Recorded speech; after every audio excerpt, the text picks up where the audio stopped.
100 years ago, give or take a couple of decades, the Upper Highway area was predominantly a grassland biome.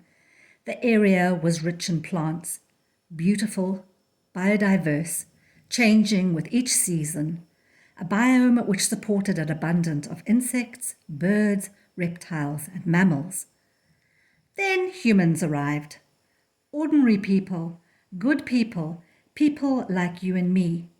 People who traveled around and moved plants with them, either purposefully or inadvertently.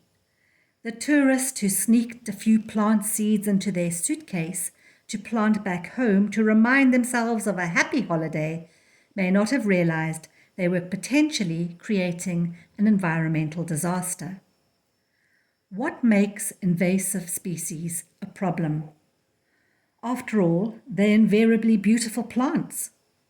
Why are there now laws which prohibit them from being grown? Why could you get fined for having them on your property? Well, the name is a giveaway. They invade areas, taking over from the local plant species at an alarming rate. Why do they become a problem in one area when they were not problematic in their own natural habitat? Well, one has to remember that plants and wildlife coexist. For example, if you remove the insects which feast on a particular plant, it has the potential to go moggy. Those tourists probably didn't pack any caterpillars in their suitcase, which is as well because invasive animal species are also a problem, but they're not the topic of this video. Soil types differ.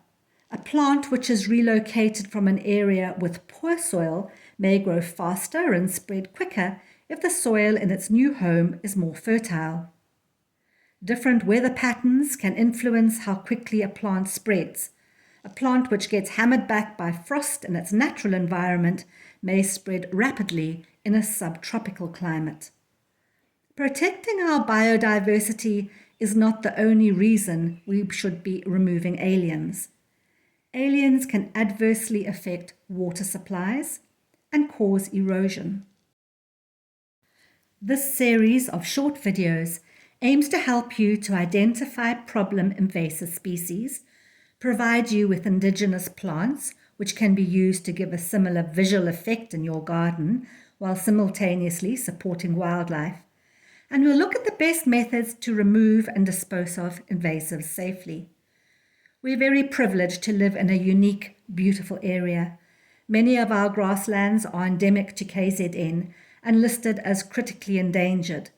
It's impossible for one person to single-handedly save our planet. But if we each look after our own corner of the world, we can play a small part. This series of videos is not aimed at shaming people into compliance. It's aimed at giving people the knowledge that will equip them to become environmentally responsible. Should you require any information on invasive species, you can contact myself or the Kloof Conservancy.